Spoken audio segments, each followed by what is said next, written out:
left-wing liberal agenda that he has been captive of now, and he gave into in order to get the nomination, and that he will pursue if he's elected. Joining us now with reaction is American Conservative Union Chairman Matt Schlapp and Fox News contributor Charlie Hurt. Guys, thank you so much for joining me tonight. You know, it is nice that the convention is over, even though President Trump got this really nice bump during the convention, which was, of course, interesting in and of itself. But Matt, let me start with you. You know, when we talk about their lack of a willingness to talk about policy details, isn't it possible that they've been promising both the left and their so-called pragmatic moderates the same thing, that they're both in charge and that they can't talk about details because it would offend or frighten their part of their own base? Matt?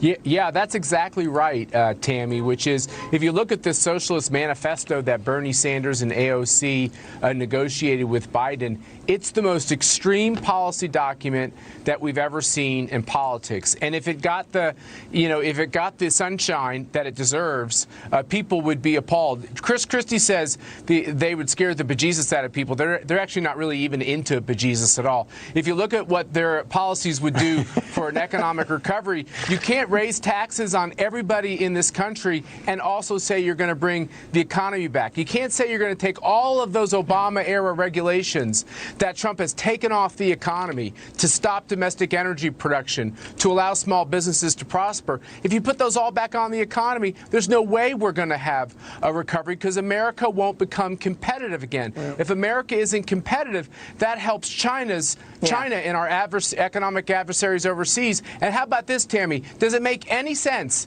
to make nuns pay for the abortions in this country? Can't we have some kind of zone of First Amendment freedom to practice your religion or to not practice your religion? What is wrong with these radicalized socialist Democrats? I tell you what, I think if the American people know more, they will vote for Donald Trump. Yeah. Well, look, this is not, I think, unknown to the American people, Charlie, in that this is the Obama-Biden administration was not so long ago. We know what they did. We know what a disaster it was. Biden's been in for 47 years in government. We know the difference Donald Trump has brought forward. We know what's happened now with China and the China virus. Charlie, do you really think that the American people can be gaslit in this way, that they don't want answers or don't want specifics? How long can Joe Biden get away with this? Yeah, I have a real hard time thinking that the American voters are not on to this. Voters are very smart. They're much smarter than I think Washington politicians ever give them credit for being. It's a real strange little gambit that Joe Biden is trying to play here. On the one hand, he's talking about how racist America is, how awful America is, how unfair America is. And then on the other hand, he has to acknowledge, which you just pointed out, which is that he's been part of the problem in Washington for 47 years. And if America is this horrible place, he's never done anything to fix any of it. And 8 of those years, he was the #2 guy in the White House. So whatever it is that he's attacking Donald Trump for, he has to take some credit for that himself, which is why really all of this is just political. It's all nonsense. You know, when Barack Obama on the night that he spoke said that when he blamed Donald Trump for 170,000 deaths in America because of the Wuhan plague, I thought to myself, wow, Barack Obama doesn't want Joe Biden to win, because you would never say that if you wanted a politician to win. And then Joe Biden turns around and says it himself. It's such a nasty line of attack, and it's so hopeless, and it's so dishonest. And I think the American people realize that. In fact, there's no doubt in my mind that the American people realize how dishonest that is. Well, it's dishonest, but also I think, Matt, it can be confusing. If you think that America is racist, you're talking about Americans being racist, you're talking about this country being a pit that cannot be saved, then what is it exactly that is worth saving? He seems to be contradicting himself in his own commentary about the nation.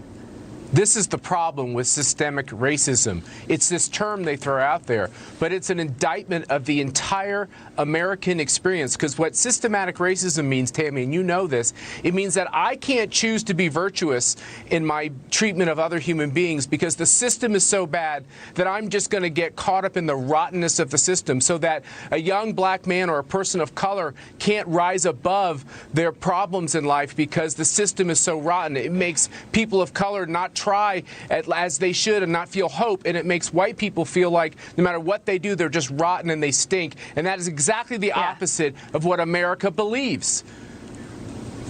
It's the ultimate disaster, because what you're doing is you're condemning everyone immediately, that there is no hope. You know, gone is the hope and change dynamic of Barack Obama. With Joe Biden, everything is already lost, which Americans, we reject this. It certainly is not the American way, and it's not the nature of how we view our future. And that it will be interesting. Gambit, as you said, Charlie, is an interesting way to put it. We'll see. Gentlemen, thank you for joining me. Matt Schlapp, Charlie Hurt, I appreciate it. Thank you very much. Now, unlike Joe Biden, President Trump will actually visit another state during his convention. On Monday, as the RNC formally kicks off, the president will head north to North Carolina to visit local farmers. And joining us now with a preview of next week's events is RNC Chairwoman Ronna McDaniel. Ronna, welcome aboard. Thanks for joining me. Thanks for having me. Great to be with you. Well, you've been very busy. You've been very steady. You've been a great voice during this process, because there are different messages, clearly. The Democrat message is that everything is lost. America is a hellscape, that we can't make any difference for it. It's done.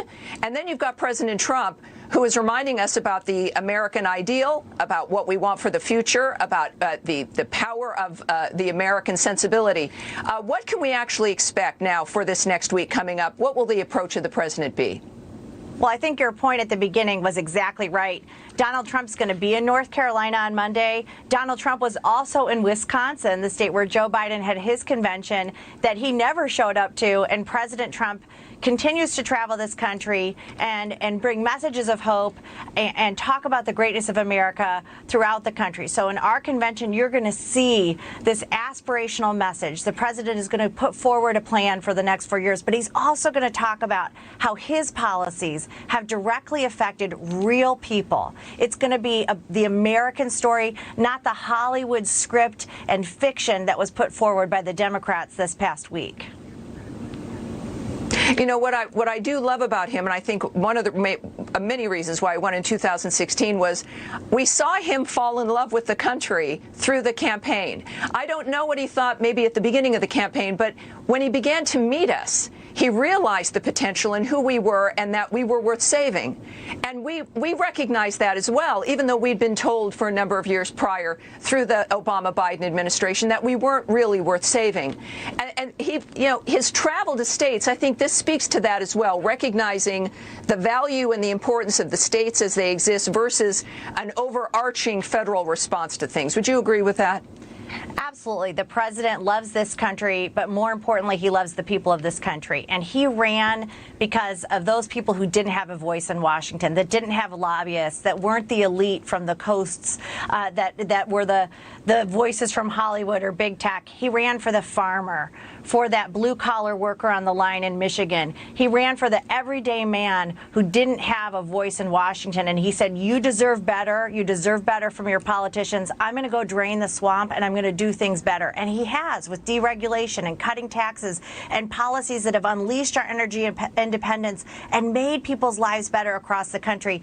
Democrats were so dishonest in their convention, talking about the Obama-Biden administration and all the things they did to hurt our country. Yeah. Donald Trump has brought us back, and he's going to do it again after this pandemic. Yeah, I think that's clear. He kept promises. At the same time, of course, he also made Republicans mad on occasion. I think the RNC is learning a bit when it comes to the nature of how to approach the American people outside of that beltway, and it's making all of us better. Ronna, thank you so much for joining me tonight. I appreciate it. Now, thanks for having me. Coming up, the Democrats. My pleasure. The Democrats this week at their convention ignored completely the lawlessness plaguing liberal cities across this country. Emily Campagno, Leo Terrell, and Austin Goolsbee join us next as this special edition of Hannity continues.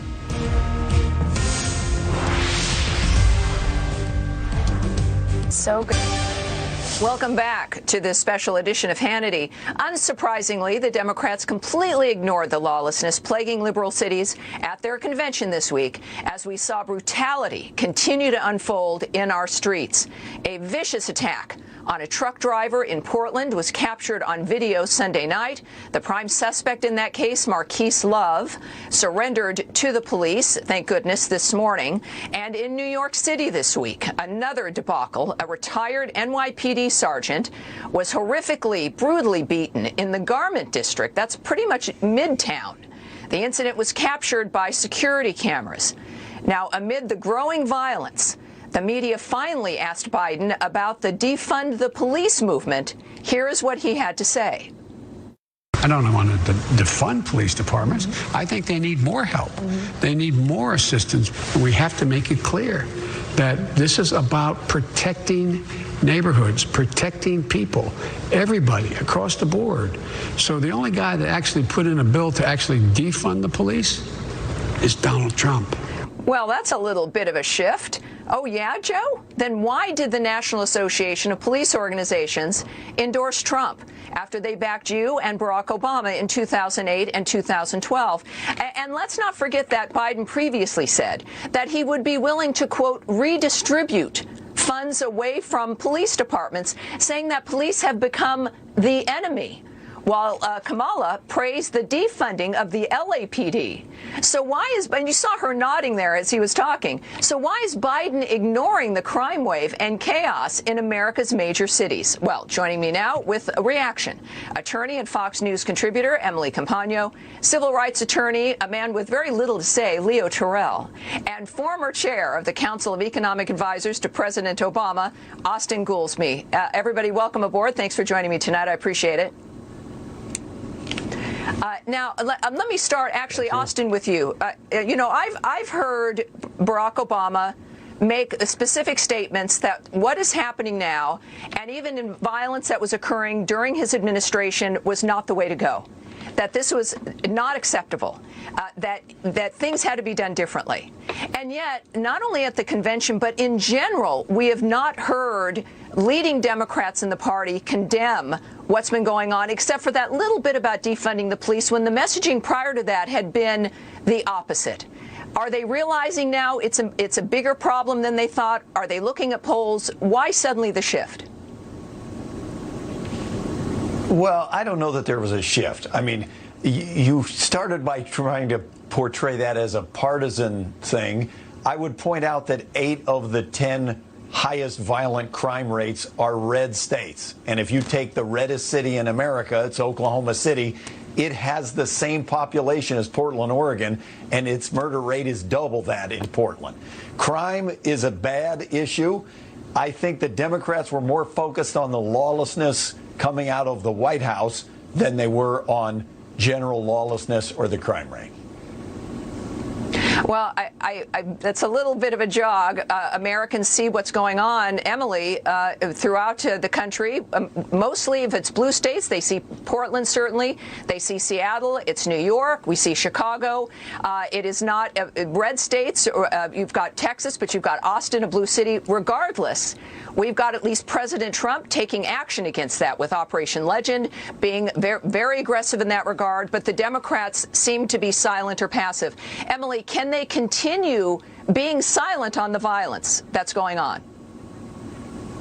Well, if they do so, it will be with the consequence that they will lose votes in November. And to respond to Austin's points, that's actually aptly said, in that the focus indeed is on the federal government, but to the point where it's missing the voter. We absolutely understand that we are being ignored, all of us in these cities, especially those that are being rocked by violence. And I don't understand why there's an inability to acknowledge that there can be a zero tolerance for violence, and also a commitment to amplification of black voices, and also to commitment to synthesis and participation and a whole host of other things where so many things can be true at the same time. I think the average voter isn't a total partisan hack and isn't totally obsessed with President Trump and therefore deserves a nuanced, acceptable answer. I think hearing Joe Biden's comments made sense, and it was interesting why he wasn't saying it before. And for Kamala Harris, who referring to herself as a top cop, but then of course it's telling that the police union isn't enforcing them or isn't endorsing them, because as they say, they are sick of being considered a punching bag. So I think that they're losing millions of voters, frankly, with the inability to even articulate that many things can be true at the same time, as well as just a commitment to law and order. Well, and Leo, it's also, we think about the issue of law and order versus simply safety. Regardless of who you are, if you live in an urban area, if you live in the suburbs, regardless of your complexion, your sex, sexual orientation, whatever, this is now an issue of safety. Are you going to be safe in your own city? And can there be law enforcement, and can they be empowered? Leo, you and I come from the same general area in Los Angeles, and people are afraid everywhere now. What would you say, being from the West Coast, we know what's going on here on the East Coast, what's happened to Los Angeles and the nature of Los Angelinos responding to mayhem in general that's unfolding everywhere? Well, the same thing is happening in all these Democratic cities, Los Angeles, Portland, and Seattle. And Austin, for you to bring up Oklahoma City, that's just you're trying to use smoke and mirrors. Let's be very clear. The Democrats during the convention didn't say one thing about the chaos in those cities. Why? Because they're basically supporting Black Lives Matter. Austin, Black Lives Matter? Which Black lives?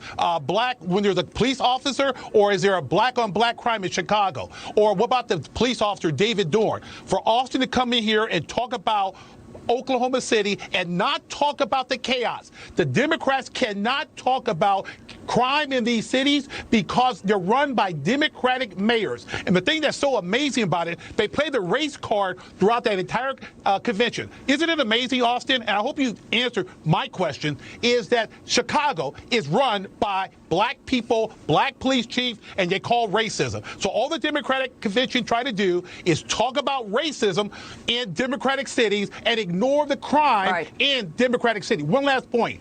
President Trump offered help to these Democratic cities, but Austin didn't want anything to do with it. Austin, answer my question. Let's not talk about Oklahoma. Talk about Chicago, Seattle, and Washington. Please. Austin, go for it. What do you have to say? Well, you had quite a few questions in there, and so let me try to address some of them. I still don't see how you get away from the fact that 8 of the 10 most violent crime states in the country are red states. That is a problem that we must... That is a problem that we must address across partisan lines. Now, in Portland, the president sent in federal agents and caused violent crime. To protect a federal building. To protect a federal building. To protect a federal building. To protect a federal building. To protect a federal building. It wasn't just to protect a federal building. That was the problem. Answer a question. Leo and Austin, gentlemen. I'm not playing I beg your pardon. Just a minute. No, just gentlemen, thank you very much. Bottom line is, when the federal agents were withdrawn, the violence continued, and it continued against local law enforcement, completely debunking the myth that the federal agents were somehow responsible for the violence in Portland. That's already been debunked. We've been seeing now, weeks later, that they're now going after local law enforcement. So, gentlemen, thank you. Obviously, this is something that the Democrats don't want to discuss because it deals with policy, liberal attitudes, and restrictions on police and what it is they're able to do, and blaming, of course. Now, coming up, thank you, all of you. Appreciate it. Coming up, the liberal media could not contain their excitement this week. And last night, they were fawning over Joe Biden's remarks. We'll play you the tape as this special edition of Hannity continues.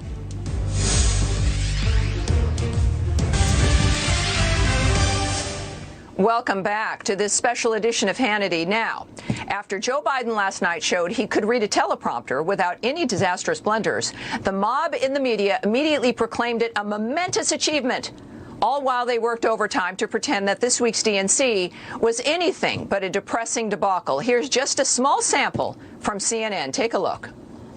To me, I agree with you. I think this may be the best speech Joe Biden has ever delivered. I thought his speech, I thought he nailed it tonight, opening with that Ella Baker quote. And we were prepared for it to be a terrible speech. As long as he didn't embarrass himself, we were going to come out here and praise it. You don't have to make nothing up tonight.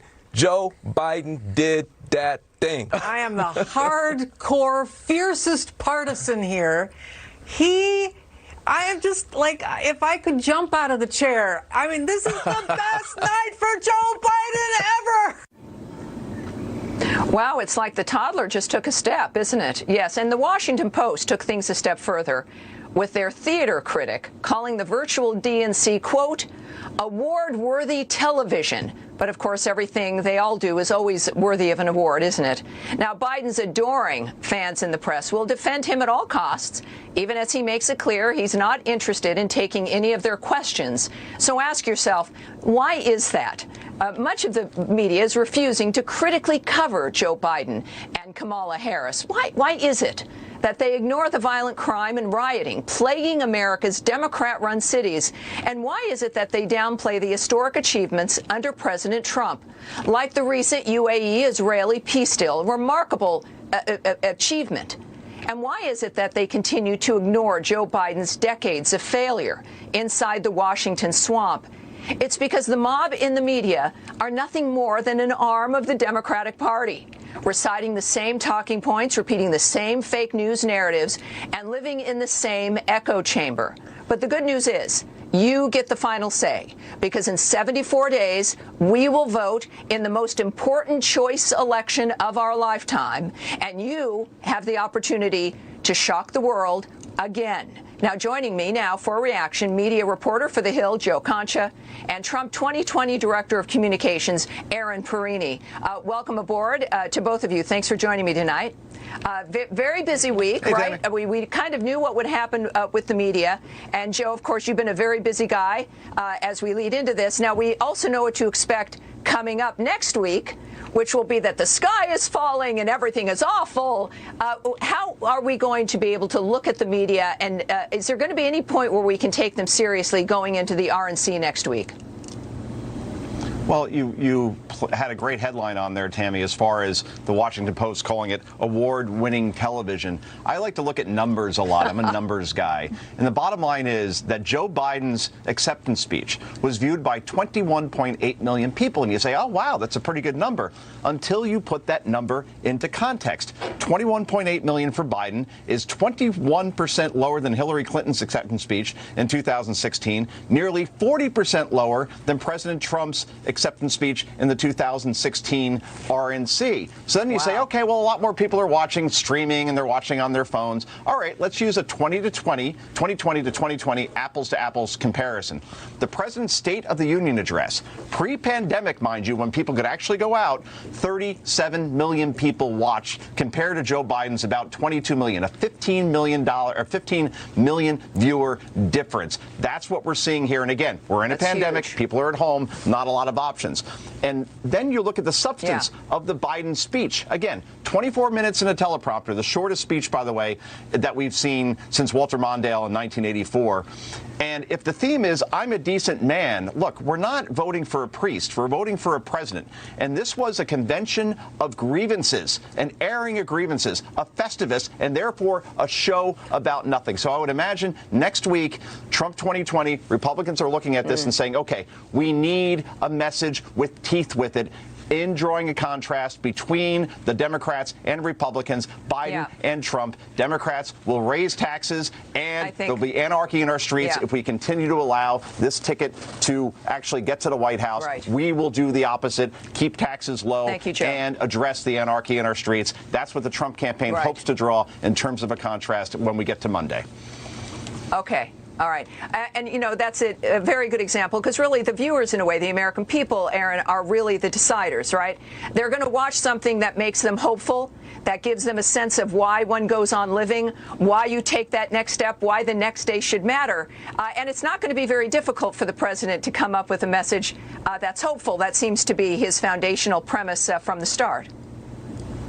Oh, I mean, that's absolutely right. You heard the president say it today, and I think it was just such a poignant line where Joe Biden sees American darkness, he sees American greatness. And that's just a little bit of a look ahead of the message that you always hear from President Trump, but you'll certainly hear from him coming up next week as he re-accepts the nomination to lead the Republican Party and America for 4 more years. The contrast is clear. Joe Biden took a dark and divisive tone, and it was really hard to tell where the media ends and Democrats begin, with all of their tripping over themselves, applauding the bare minimum participation trophy effort that Joe Biden gave, reading a teleprompter speech. Congratulations, Joe, you managed to do it. But let's look at the facts here. He was dark and he was dismissive, and he didn't talk about what's actually going on in this country, the greatness achieved under President Trump. He had to try to veil that. He couldn't even respect the office. He called him the occupant of the office. Hey, friendly reminder, Joe, there's a big difference between you and President Donald J. Trump, and it's not just the fact that the president is Donald J. Trump as a direct rebuke of the Obama-Biden administration. It's that America has great leadership with President Trump, something Joe Biden has never done in his 47 years in the swamp. Yeah, I think Kellyanne Conway noted the difference between 47 months with President Trump versus 47 years with Joe Biden. The American people obviously will decide, and we're looking forward to that, certainly. Aaron, Joe, thanks for joining me tonight. Now, up next, last night, Joe Biden said, if elected, he will institute a national mask mandate. Plus, he's now vowing to shut down the country again. What a surprise, if necessary, because, of course, of COVID. Congressman Steve Scalise and Andy Biggs join us next. Stay right there.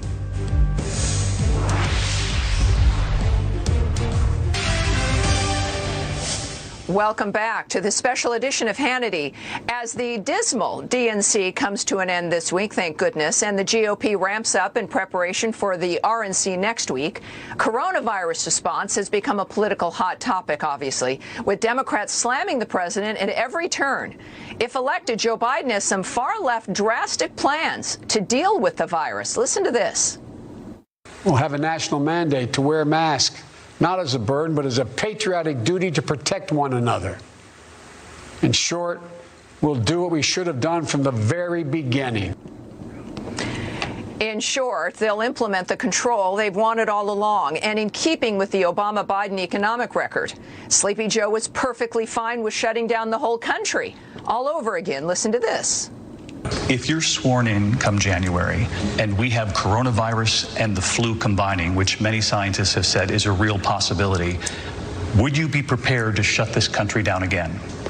I would be prepared to do whatever it takes to save lives. So if the scientists say shut it down? I would shut it down. I would listen to the scientists.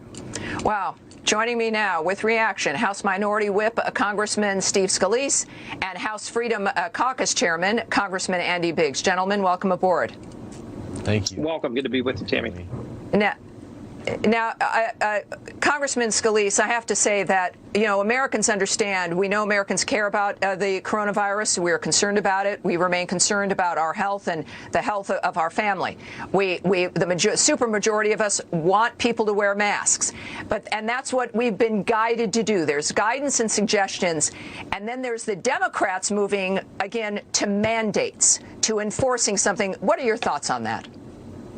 Well, first, when Joe Biden says that he would listen to the scientists, look, he was the first one to criticize Donald Trump when President Trump took decisive action to block flights from coming in from China. When Dr. Fauci and others testified under oath that President Trump made the right decision, and in fact, that President Trump's decision saved American lives, not just blocking flights from China, blocking flights from Europe. Those were all things that Joe Biden criticized, and it was the scientists that actually said President Trump saved lives. So Joe Biden's been all over the board on this, but what he's really been is wrong on this from the very beginning. He just wants to criticize the president when he talks about, he's saying he's not for defunding for police. He was just on video a few weeks ago saying he wants to reallocate money away from police. That's defunding police. Exactly. And of course, we know Kamala Harris wants to defund police as well. Whatever position he says he's going to take today, he's been all over the board. What he's done is embrace the radical left agenda on all of these items. And if Joe Biden was running things, more Americans would have died. And again, Dr. Fauci himself testified under oath that President Trump's decision to ban flights from China saved American lives. Joe Biden would not have done that. Yeah, thank you. And, Congressman Biggs, I mean, what's interesting, too, is that if you listen to the science early on, they told you don't wear masks. They said that's like a problem. You don't need to. Stop it. So you're going to get whiplash if you're going to be making decisions every now and then based on what science is going to be saying, the European science, the American science. But Americans agree. Our instinct is we understand this situation. We tend to agree. But Joe Biden seems to be pandering in a certain way. He wants to say he'd do something differently. But with President Trump being successful, he doesn't quite know where to go with this. No, that's exactly right, Tammy. President Trump has been a strong, proactive leader on this, right, from everything from the flight bans to reducing regulation, et cetera, and allowing public-private partnerships to develop cures and prophylaxis as well. But here's the thing. Joe Biden wants control. That's what the mask mandate is. And President Trump understands very clearly while he's the president, he doesn't have authority to issue a nationwide mask mandate. And so he's respected the state sovereignty on some of those issues, like masks. And that's really part of the key to all this that I don't think Joe Biden gets, and I don't think the Democrats get. They just want the power. They just want the control. And I think if they're going to start shutting down over flu every year as well, you're going to have a big problem going forward with centralized power.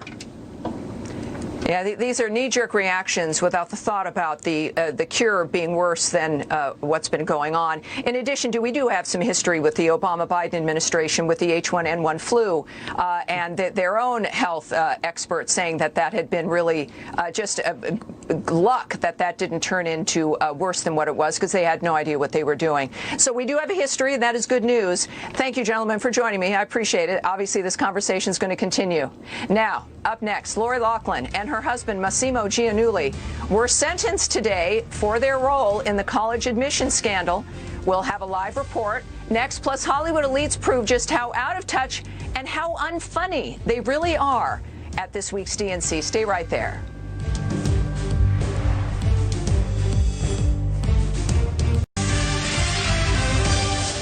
Welcome back to the Hannity special. Now, it's a story that rocked Hollywood and college campuses around the country. Now, actress Lori Loughlin and her husband, fashion designer Massimo Giannulli, have both been sentenced for their role in the college admissions scandal. Jonathan Hunt is standing by at our Los Angeles bureau with more. Jonathan. Good evening, Tammy. For the first time today, we heard Lori Loughlin and her husband, Massimo Giannulli, apologize for using their wealth and privilege to cheat their two daughters' way into the University of Southern California. Loughlin telling the court, quote, "I made an awful decision. I went along with a plan to give my daughters an unfair advantage in the college admissions process, and in doing so, I ignored my intuition and allowed myself to be swayed from my moral compass." And Giannulli saying, quote, "I do deeply regret the harm that my actions have caused my daughters, my wife, and others. I take full responsibility for my conduct. I'm ready to accept consequences and move forward with the lessons I've learned from this experience." According to U.S. Attorney Andrew Lelling, Giannulli was more active than his wife in the cheating scheme. Lelling saying Giannulli directed the bribe payments and, quote, personally confronted his daughter's high school counselor to prevent the scheme from being discovered, brazenly lying about his daughter's athletic abilities. As a result, Giannulli was sentenced to 5 months in prison, along with a $250,000 fine, and Loughlin 2 months in prison and a $150,000 fine. Tammy, the total of those two fines is less than they paid to cheat their daughter's way into college and deprive students of those places, students whose parents didn't have a spare $500,000 laying around. Tammy? Well, Jonathan, thank you very much. And interesting that it ends up that he was perhaps the main mover when she was certainly the main focus of most of the media, because she's, I suppose, more famous. Thank you for that update very much. Now, per usual, we saw a lot of Hollywood elites make an appearance at this week's DNC. And unsurprisingly, it was more awkward than ever. Watch this. What did you think about Kamala Harris's speech last night? It was tremendous. I was so happy for her. I know, me too. She was fabulous. I cannot wait to see her debate our current Vice President, Mika Pines. Or is it Paints? It's pronounced Ponce, I believe. Wow. Joining us now for a reaction. That was painful. Fox News contributor Rachel Campos Duffy and Democratic pollster Doug Schoen. You know, you guys, Rachel, I'll start with you. I've always worried that and clever and creative, and they can, you know, charm you. That went out some window somewhere. Rachel, what happened to them? I don't know, and I'm such a Veep fan. You know, I used to think there was nothing that Julia couldn't do. Now I know there is. She can't put on a performance at the DNC convention without making me cringe. You know what I picked up from this? What I picked up from this, Tammy, is look, they are elitists. They had elite celebrities there. You know, hearing Eva Longoria and, by the way, Michelle Obama, who's also a celebrity these days, lecturing us about income inequality, it was laughable. Both of them could redistribute their wealth or live more modestly, but they choose not to. What I really gathered from this is that there is a real difference in these parties, and the greatest legacy Donald Trump has is that he wrestled the Republican Party away from the country club Republicans like Mitt Romney and the Bushes, and he handed it to the working class. Point. The Republican Party is the party of the working class, of the truckers, of the machinists, of the at-home moms. That's the difference I think we're going to see between this week and next week. Well, thank you, Rachel. Great points. Doug, you know, you're a Democrat. I mean, you watched some of that. You probably loved a lot of it and didn't like some of it. You had to have been somewhat disappointed in how awkward the celebrities were. And why wasn't Cher or Barbara Streisand there? I mean, it's almost like there's no enthusiasm even amongst the big celebrities. Well, they didn't have to leave their house. Say, Tammy, that I thought the Democrats missed a real opportunity. With the celebrity culture, they forgot about the working man, blue-collar voters, the voters without college educations who are interested in jobs. I mean, these jokes fell flat. The celebrity culture doesn't work. And I would advise my party move away from that and talk about real issues that people care about, not cheap jokes at the expense of the sitting vice president. Yeah. It didn't work. It's counterproductive. You know, Doug, that bit of advice could actually save them, but I don't think they're going to take it. Great seeing both of you tonight. Thank you very much. Coming up today, President Trump held a funeral at the White House for his younger brother, Robert. He died last Saturday. We'll have a few more details for you after the break. Stay with us.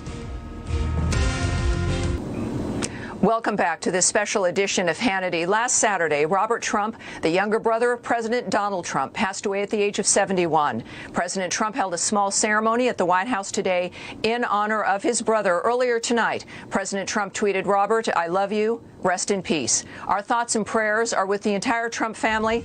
I am so sorry for your loss. Thank you for joining us tonight. Sean will be back on Monday. The Ingram Angle is up next. Have a gentle weekend.